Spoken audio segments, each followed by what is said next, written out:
Some people are loud with no message. Others are quiet with deep conviction. Today's guest is the latter, a man who's thought long and hard about the values he wants to live by. His discipline shows in his routine, his elegance in the way he dresses, and his purpose in the way he moves. He's building something slow, steady, and true, from aircraft engineering to social media stardom. Welcome, Mr. Omer El Sarrag. Thank you, Dawood. Welcome. How are you? Yeah, I'm good. How are you? I'm good. So first, Yeah. rate my outfit. How am I doing? So, Yeah. show me the belt. All right. Okay. Yeah. I'll give you a. Out of Eight? 10. I'll Out give of you 10. an Okay, 8. 8. You'll Yeah, get that's an not 8. bad. I like the shoes. I like the sole matching with the belt. But you went for a leather strap on that one, and it's a little bit too dark Okay. to fit. So it should be lighter to match the belt, the shoes. So if you're going for a more formal event, you would want them to match. But if you're going for something a bit more casual, Yeah. you can play around with color a little bit, so long as they blend in well. Yeah. I mean, it blends in nicely. Yeah, I'm Right? taking an 8. Yeah, I'm taking an yeah, 8. it blends You in know, nicely, 8 out yeah. of 10 is more than I thought. So Yeah, I that's like very- the accessories you Yeah. got going on. Well, Ahmed, let's firstly thank you for coming on, and I want to kind of take it back to the beginning. So, you were born and raised in the UK, and I then was born in Sudan. you were born in Sudan. was born in Okay, Sudan. sorry. So you were born in Sudan, raised in the UK. So talk to me a bit about that, and then we'll go into your move to Doha and then back to the UK. So my move to the UK, how deep can I go in this? Go deep. Really? Yeah, go deep. Go deep. We have time. I wanna go deep as you can. Okay, so my move to the UK, it's not just a move, right? Me coming to the UK. It was watching my father really break through. So that was a good thing to see from a young age, to see him working very hard on himself. My father graduated from uni, I think a year and a half early, and he then started teaching in the university, and he was teaching his school year. So his class, he was teaching their final year. So because of his progress in life and the way he was pushing forward academically, he really found a lot of opportunities. So him coming to the UK was an opportunity that he was able to kind of manifest, and he took me with him. So it was it's not just about me moving from Sudan and this and that, it's everything that came behind it and the trouble that he went through for him to actually arrive at that point. So it's good to see. I think he was a good role model at the starting days. So he was a big part of the reason why you were in the UK. So, oh yes. Yeah. So definitely, it's because he worked hard. He did what he had to do, and he took his opportunities and he kept pushing forward, and he really reached the pinnacle of his field. Yeah. So that was something that taught me a lot personally. What other things do you take away from him? I mean, he's my father, so I take a lot from him. Obviously, he raised me. And, Was he difficult, tough? Was he So tough he on you? wasn't difficult, as in he was just illogical. Because I know some families, some parents might deal with specific things in a, let's say, illogical manner. I don't want to say illogical because Yes, especially from traditional households. you know? traditional households. It's not illogical, but it may stem from a place where we don't understand, and it doesn't come with an explanation. So it comes across as illogical to us.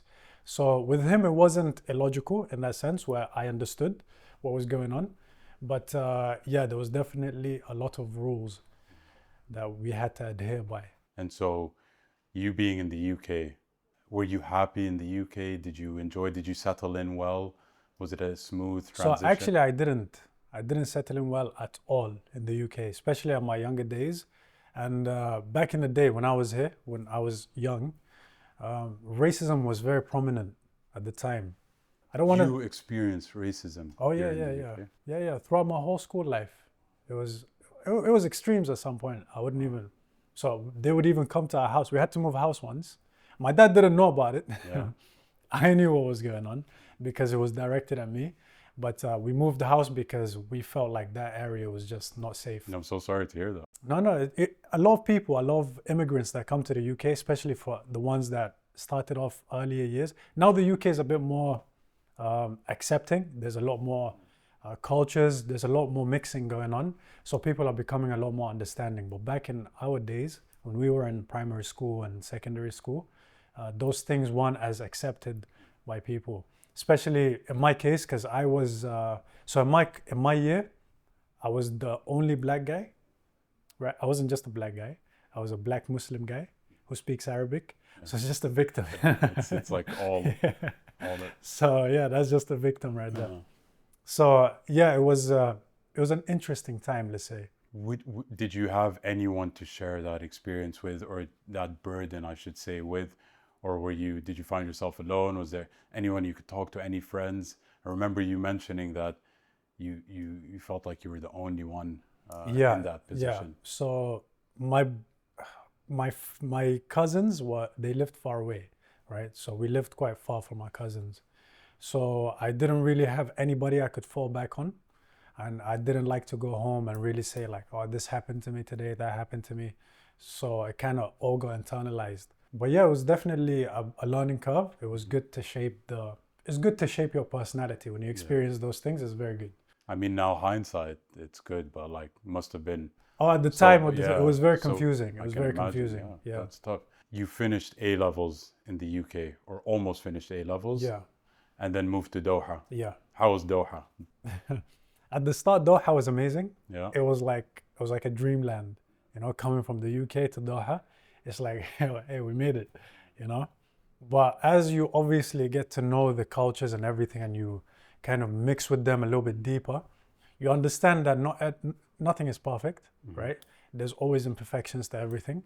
So that was nice because I got to experience the best and the worst of both worlds, in the UK and the Arab world. Can you tell me, for example, what were a few of the good things, and then a few of the things that also you may have not expected that weren't so great? So we're talking about Doha? Doha, yeah. Okay. So in Doha, initially the first things that really grabbed my attention was the hospitality. As soon as we got there, they're very hospitable, they're very welcoming, they're very open, They welcome you in, and they're very giving as well. So that's something that we don't experience a lot in the UK, where everybody's closed off in their own world. Everything is kind of like, these are my boundaries, do not cross these boundaries. Whereas with them, it's like, it's not that they don't have boundaries, but they're very open for you to come into their home. So that was very interesting for me. It was definitely something that I learned from them. What about a few of the negative things you may, because I mean, for someone like you would be surprised to hear that you may have felt or got a sense of any form of discrimination in a place like Doha. I'm going to be completely honest, right? Probably the worst thing I've experienced in Doha is seeing some of them, they have this superiority complex. So that was something that really it was different. Well, people in the UK, they don't have this because everybody's going through the same thing, right? Everybody's struggling in a way or as such, and everybody's the same. The only way you fall back is maybe the color of your skin here, which it's not a good thing. But over there, the superiority complex comes from where you come from. It's a lot more, is it nationalist? Is that the word for it? I don't know. You feel that the locals see themselves as above everyone else. So I don't want to say locals as a whole, where it's everybody, but there's definitely a part that would view it in that way, whereas I'm a local, you're not. And I feel like that's something that happens in most countries. I didn't experience it in the UK, that I'm a local, you're not. I experienced that I'm white, you're black kind of thing. So it's the same thing, it's just in a different way. Is that the reason you came back to the UK? So initially, I didn't actually want to come back to the UK. So I still preferred being in Doha, right? Like the good outweighs the bad over there. So I got accepted into Manchester University. Okay, and wow. and I rejected that. I said, I'm not going back.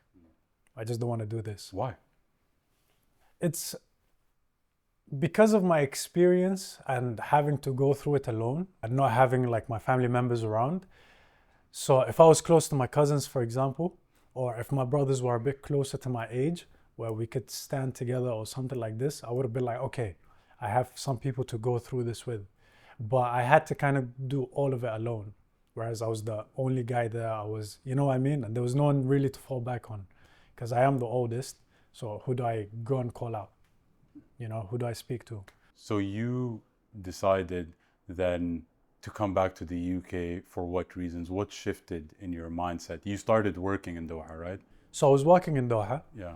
and it got to a point where I feel like I reached my maximum potential in Doha, and I wasn't gonna grow any more than this. I was just gonna stay as I am. One way for you to grow is to face your fears and to face the things that really hold you back. So it came to my mind again. It's like, why do I not want to go back to the UK? Even though I was in Doha alone, my family were here. Like my father was here. So it's like, what's stopping me from going back? And then I realized that I had to actually face those fears for me to grow and become the next version of myself, if you want to say. So that's why I took the decision. I said, okay, I need to go back. I need to see how I can grow from this experience and what else the world has for me, What's the next step? What's the next level? Do you feel that mindset was always something you had in you? That ability to see a fear and you say, you know what, I'm going to actually face this fear. I'm feeling hesitant, but yet you still do it. Was that always there, or did you develop that? So this is something that we get taught a lot in every aspects of life. If you want to do something, you have to go through the trouble, you have to struggle, you have to experience the bad to reap the good. So I had all of these ideas in my mind already. It's only when you get to a point where it's like, no, I really want to do more, right? And a lot of guys do have this in them, where they want to do more, right? But they're very distracted in a way. So they allow themselves to get distracted by other things, whether it's social media, whether it's, spending a lot of time in a coffee shop, whether it's, you know what I mean? Whether it's movies, TV series and stuff like this. It's very distracting. It kind of numbs you. You kind of lose focus of what your goal is. Got you. So I didn't have that luxury, so that's good. So even at Doha, I didn't have the luxury to have that kind of time. I was constantly working. Our working hours were they were very severe, So I used to get home exhausted. Watch a movie, it's just not happening. Yeah, and then when you came to the UK, that work grind was still there. So that work grind was still there. I did have a lot more time. But when I came back to the UK, I had already decided in my mind and set out that I'm going back because I need to do more. It's not I'm going back because I need to have fun, or I need some freedom, or I need some. No, I came back for an opportunity. I came back to build, and I understood that I had the opportunity here in the UK. You said that what distracts a lot of people is social media. At that time, as you're going through these moves, Doha to the UK, and you're on this hustle mentality, what was your relationship like with social media? Did you have any social accounts, anything like that? So I had Facebook, but that was a long time ago, and I stopped using that. Facebook was like 2010, 2012, those days.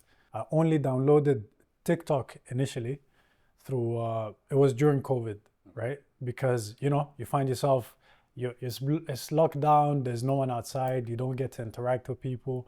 So it kind of forced us to go to that direction. Did you do any TikTok dances? Oh, no way. I caught myself doing a few. I also downloaded TikTok. You're gonna have to show us some of those. I'll do it. Maybe not today, but I actually did some. I think I showed you that famous one. You didn't show me that. I need to see that. I'll show it to you. It's crazy. I can't believe I brought it up. But you started going into socials around COVID just because of lockdown, not much to do, but still on a social capacity because everyone had social media accounts. So then what changed? What made you look at social media no longer as the average layman, but that there's more in it or more opportunity in it? I used Instagram for some time during 2019. That was just at the start of COVID, and it was a way to kind of connect with people. But then it made me really think, like, why am I posting, right? Like, what's the point of me posting all of this? Is it just for validation or momentary likes or any of those things? Some people say it's a diary where I share my thoughts, but that didn't resonate with me. So I did post a little bit, maybe like 3-4 pictures over the year, and it didn't click with me. I was like, you know what, it doesn't fulfill me, it wasn't fulfilling. It's only when I changed my paradigm towards it, where I understood that this could be an opportunity for me to really make something out of it. When I came back, I wanted to do more, right? And we didn't have much at the time where, okay, I want to start business. How do I start business? Where do I get those funds from? Okay, I need to buy a house. How can I buy a house? Where do I get the funds from? You know what I mean? It's always falls back down to this. I want to do more, but where do I start? Right? I don't have the ideas I have in my mind. I don't have the facilities to really make that happen. So I looked at social media again and I saw that it was a good entry point. There's no requirements. Anybody can do it. Anybody can start, anybody, you know what I mean? So that's why I changed my thoughts towards it. And I decided, you know what, let me take this seriously and actually try and build it into something that's beneficial rather than something that I gain some, I don't know, validation from. So where did that journey begin? What do you start doing? What do you start posting? I used to go out sometimes, I met some people, and then they would always ask me, oh, where'd you get that from? Okay, this is nice, where'd you get that from? In terms of your outfits? Yeah, the outfits. So they're like, oh, send me a link to this, send me a link to that. So I was like, you know what? Why not I use some affiliate codes and I can do this on a little bit of a bigger scale, let's say. So that was the initial idea I had. So I started posting on TikTok and I started posting let's say the polo shirts I had, the outfits I had, and I would have an affiliate link where people can go and buy through. And that's how I would make some kind of extra income. And in the early days, you started posting faceless videos first. No voice, no identity. Why did you choose to start like that? It's mainly because I didn't know where to start or what to do. And I knew that I had to do something. So that's how I started. I was like, okay, what am I showing? I'm showing my outfits. So let me film a video of my outfit. And as time went on, that's what I kept doing. But I didn't want to really make the focus about me as such. I wanted it to really be like, okay, this is the t-shirt, or these are the trousers, and this is the link, if you like them. You know what I mean? So you went faceless without showing your face on socials for how long? I would say maybe about a year. A year, okay. And in terms of following, if you want to get into that, if you don't, it's fine. So how did that impact my following? Yeah. So I didn't see crazy growth within the first year. I think within the first year, I got up to 45K, and that was on TikTok. I didn't start Instagram yet. So on TikTok, I got to 45K. Yeah, it wasn't, I would have a video here and there that would pop off where people really liked that outfit, or maybe it was a viral sound or something that made it pop off. Yeah, that was the only thing that really helped me. But after that 1 year, I only started showing my face a little bit more because I started getting some kind of brand deals. It was kind of small, but they would send me stuff and they would tell me, okay, can you film this for us? But they had some kind of requirements. They would be like, okay, we need you to show your face. And at that point, you felt you didn't need to because you're gaining all this traction without having shown your face yet. So it wasn't even about traction. I didn't think about traction like that. I was just mainly focused on the affiliate links as such. It wasn't like I'm trying to grow this because I want to be famous on TikTok. No, it's like I need to make a video that will go viral, that will then allow me to get a lot of clicks through my affiliate link that will then return me a lot of money. So that was the initial thought. And were those jumps in following, did it make you happy? It was nice. It's like, yeah, okay. Tell me about the airplane story. Which one? The one where I think you posted the viral, the winter that was outfit. The first one that went viral. Yeah. So I was very consistent at the start where I would post 5 times a day. Genuinely 5 times a day for a very long period of time. I think the first 4 to 5 months, it was 5 times a day. Okay, there was no excuses. It had to be done. But it could be a terrible video, whatever it is. I just had to let the algorithm know I'm here. This is on top of you being an aircraft engineer. Yeah. So you finish your 9 to 5. Well, I don't do 9 to 5. I do 5 to 5. 5 to 5. Wow. Yeah. Okay. And then you still found time to post 5 times a day, every day. Yeah. Okay. So it was a lot of work. That's a lot of work. But I was just like, this needs to happen. A lot of work. This has to happen. Yeah. So I still remember those crazy days. I used to go to work the next day exhausted. But I'm like, you know what? It has to be done. Has to be done. Yeah, that viral video, I was going on holiday. I was going to go visit my mom in Sudan at the time. So I was on the way to the aircraft and I only posted once that day and I didn't film anything. So I don't have anything to post. So I kept thinking in my mind, it's like, what do I do? What can I do now? I'm gonna break my own rule of posting 5 times a day. Uh, so I just kept thinking and I kept looking for inspiration. And then I came across a video where it said 5 things that you need, right? So then that's when I got the idea. It's like, okay, I can start to repurpose those videos that I posted. And that's what I did. I repurposed a video where I said 5 things you need this winter, posted it. It was just, I was sat down waiting for the plane, posted it, right? I just edited it on CapCut, put all the 5 things together, posted it. And yeah, I got on the plane, no connection, obviously. So I wanted to talk to my mom a little bit and just communicate with people. So I got the Wi-Fi. And as soon as the Wi-Fi connected, my phone. Yeah. So I was like, what is this? What's going on? When I opened TikTok, it wouldn't load. You know what I mean? Nothing would load. And I just see like, I don't know, 12,000 or something, 12K.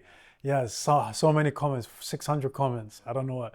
So I was like, wow, okay, so what was going on? Phenomenal feeling. Yeah, just out of the blue. So obviously, this was the first time that happened to me.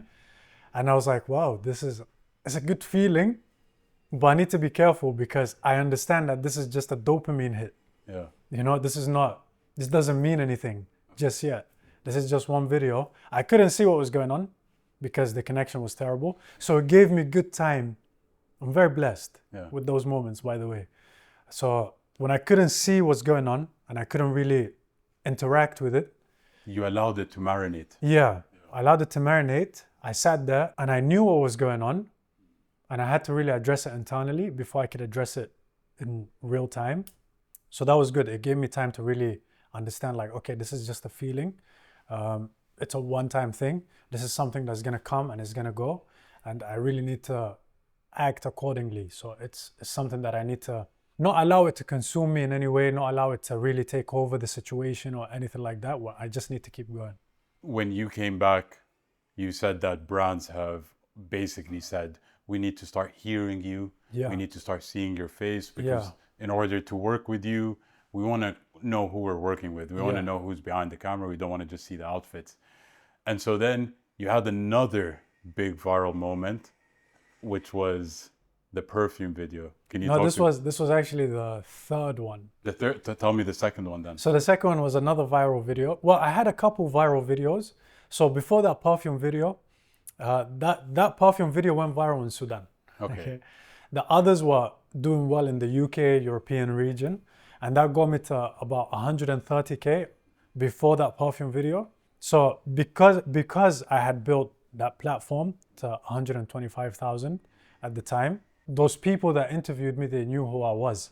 So they were like, they saw me and they said, okay, can you do an interview with us? We like what you do, this and that. And we're doing an outfit video. We'd love to know your thoughts on perfumes. So I said, of course, I'm more than happy to do it. So it's one thing that leads to another. You see, it's a big journey. It's not one moment that just happens. It's a journey that you may have some bursts that take you up and then it kind of slows down and then you keep going and that's when you have the second one and then you keep going and then that's when you have the third and that's how it goes. That's how growth is. Yeah. And that's what happened. But the biggest one was the perfume video one because it went viral in Sudan with the Sudanese community. Why do you think it went viral in the Sudanese community? What about that video made it blow up in Sudan? Genuinely, I don't know. Okay. I genuinely do not know what caused it to just become so spread. I don't know. I don't know what it is. In that video, did you mention that you're Sudanese? Yes. So of course, that's one thing, me advertising that I'm Sudani. That may have caught the attention of some people. Maybe Sudani that's speaking English, Sudani that's in the UK. That may have kind of attracted some kind of attention. But for it to go and get posted on Facebook and then to get posted on Instagram and, for it to be reposted again on TikTok, I didn't understand what is it about that video that caused all of this, right? Touching on that, I feel like, and I've heard this from many people as well, so I would love to take your opinion on it. There are people who show you support to your face.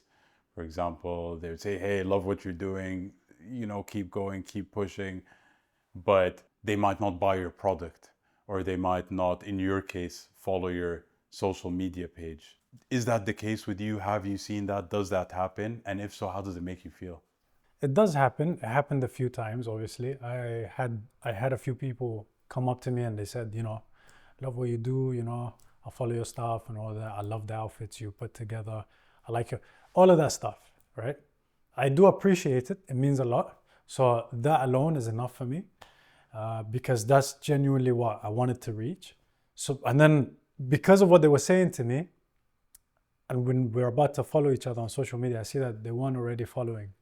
So it does happen. It doesn't necessarily mean that it's a false sense of support. What is a false sense of support is people who come up to you and who find you cocky, or find you arrogant, Oh yeah, I get or that. find that, why is Omer doing this? What is this content for? They might not understand it. They think it's a bit feminine, Maybe.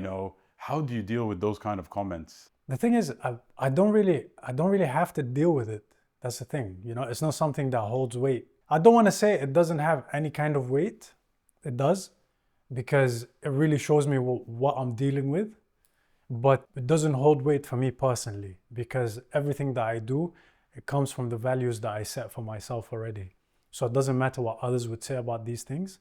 It's something that I've already accepted in myself. I've decided, and all of this being rooted from a religious paradigm.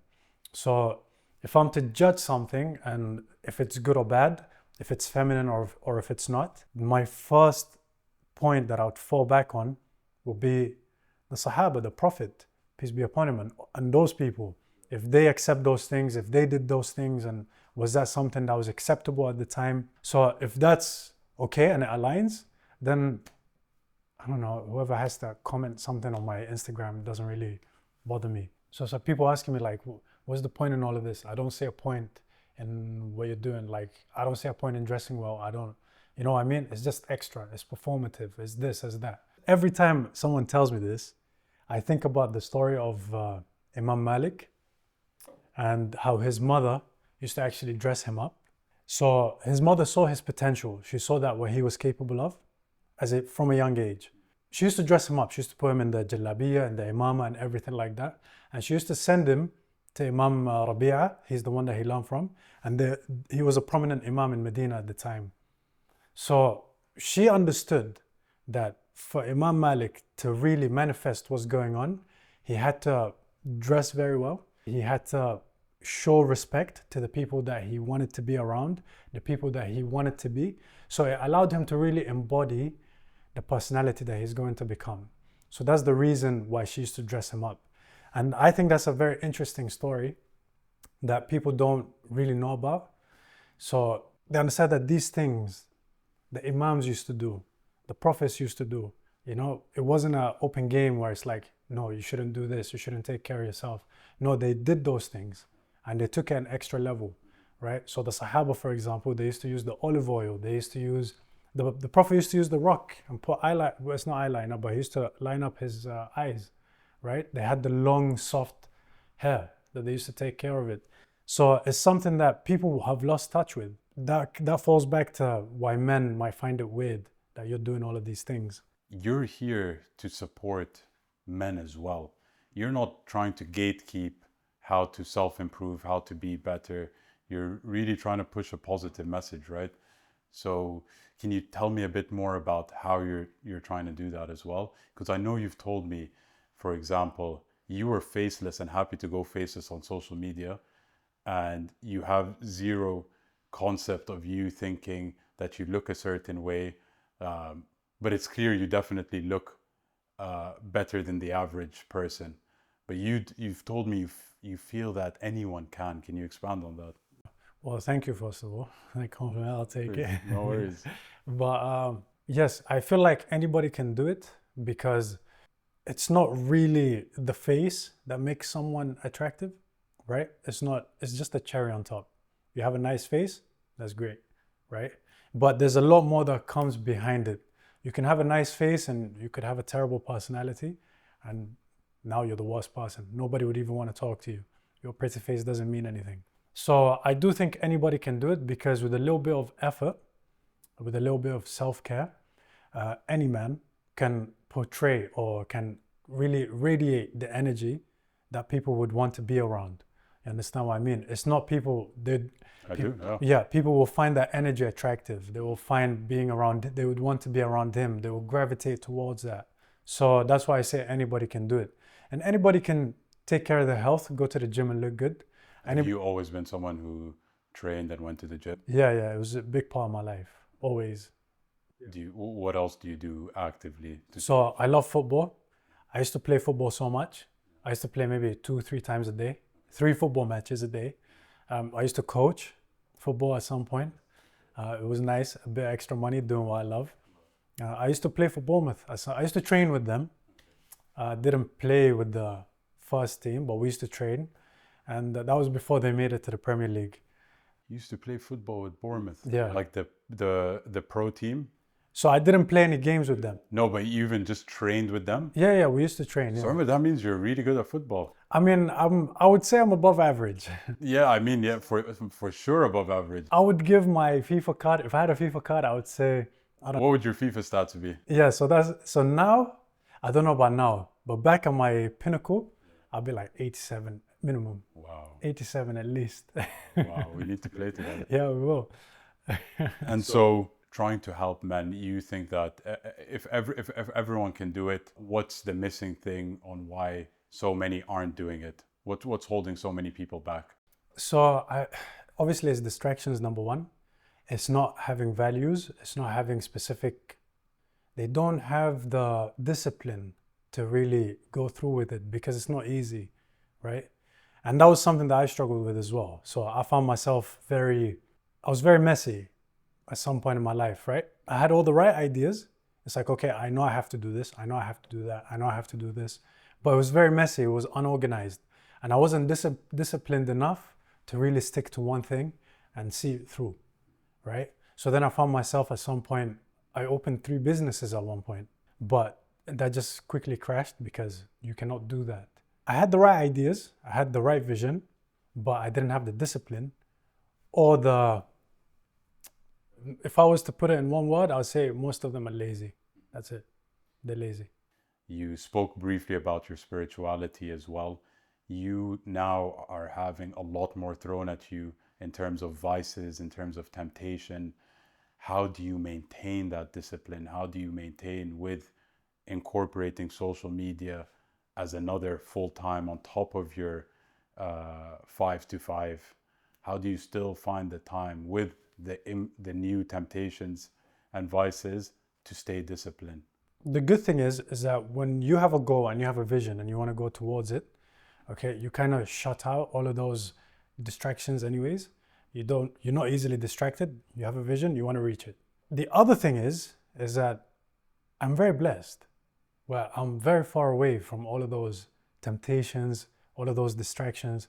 I have a job I have to attend to, long hours, and then whatever time I have to really put the work in if I want to make this happen. So I don't really have the time to be playing here or playing there or doing this or doing that. It has to be very focused. It's very intentional. How has religion helped with that? So this is what religion tells us to do anyways, right? You as a man, you need to have a goal and you need to work towards it and you need to struggle and you need to fight for it. That's a religious teaching that we all adhere by. And then obviously by prayer and all of those things. And I always say this, I talk about this openly when I do a live or anything. I talk to my followers. It's like, I wouldn't have been here solely because of what I did, of the work I did. All of this happened because I used to pray a lot.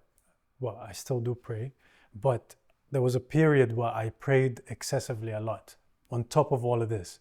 So I'll pray tahajjud and I'd spend hours praying tahajjud. And I think that was really what kind of projected me in that direction. Without that, I don't think I would have really been here with you at this moment.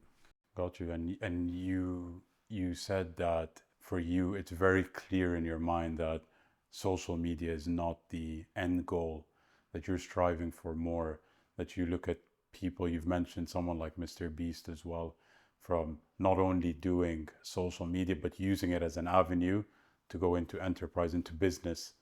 Do you still dream of owning a business or moving into the world of business? And how would that affect your social media?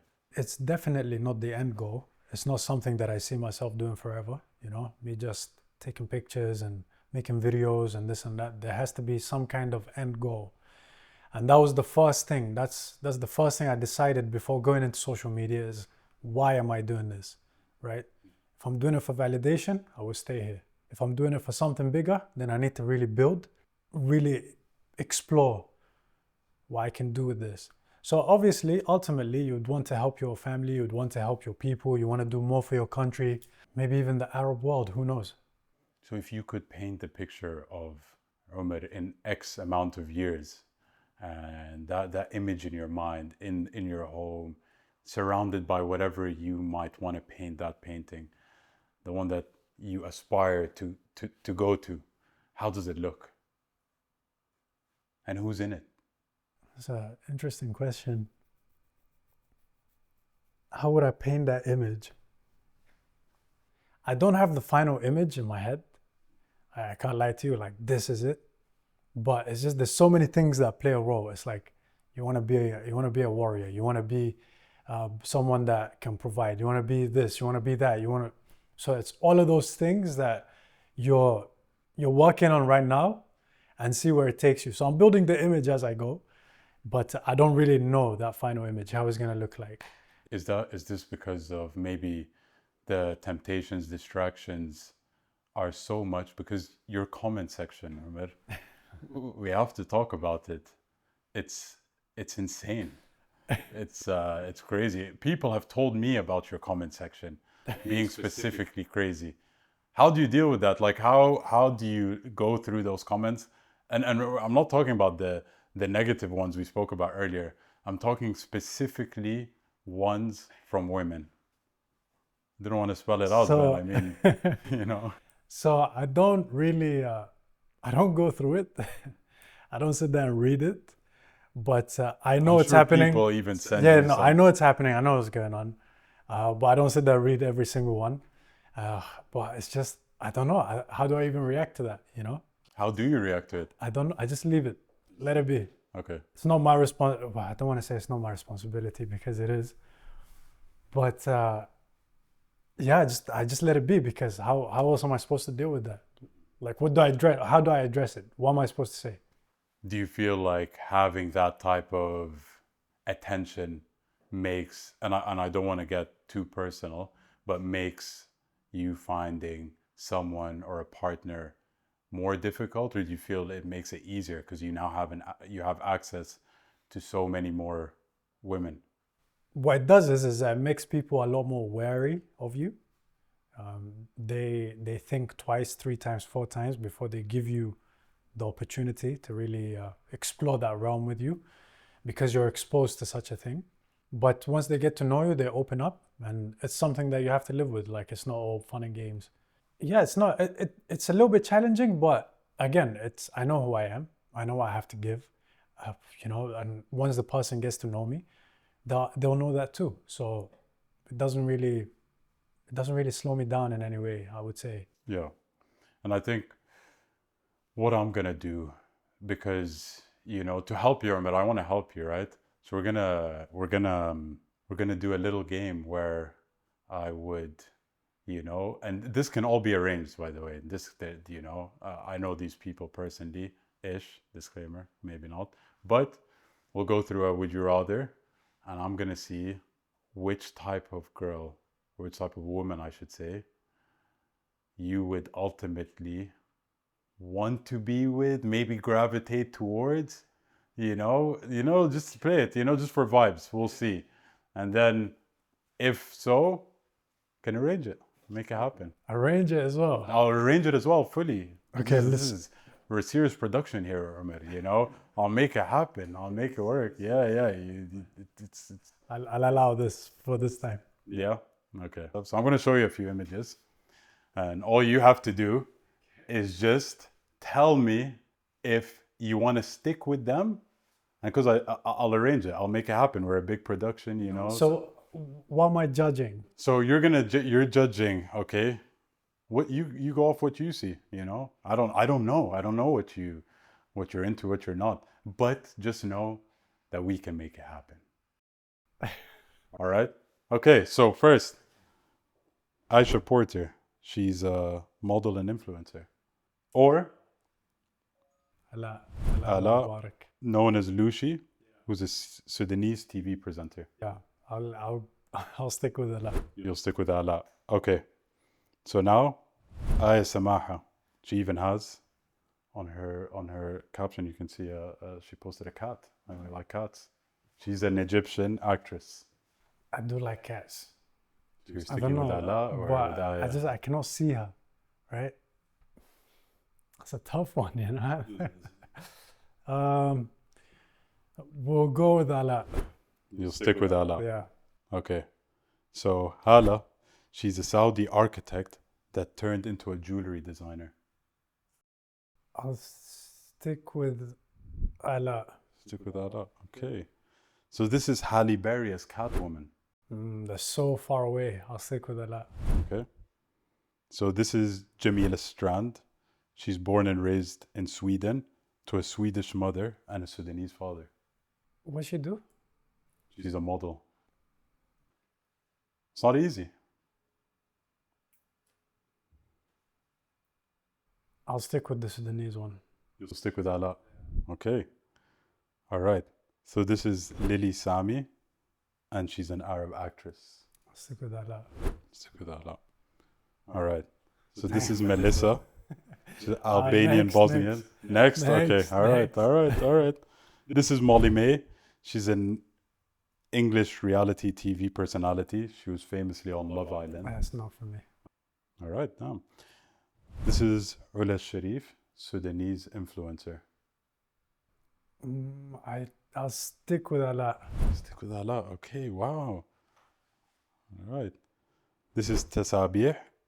She was Miss Sudan in 2023 at the Miss Global Beauty Pageant. I'll stick with Allah. Sticking with Allah. Okay. This is Yasmin, the founder of Be Fit, which is a gym. I know you're into fitness. I feel like I've seen her somewhere. Sounds like you're sticking with Allah. I'm sticking with Allah. All right. Okay.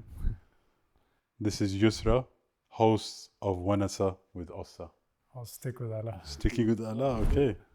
And that's it. Okay. So I guess it's Yeah, you it's see Allah, it. you know. So what I'm gonna do is I'll get the team and we're gonna make sure we get that set up for you because have people connections around and It's just glazing himself. we'll make it happen.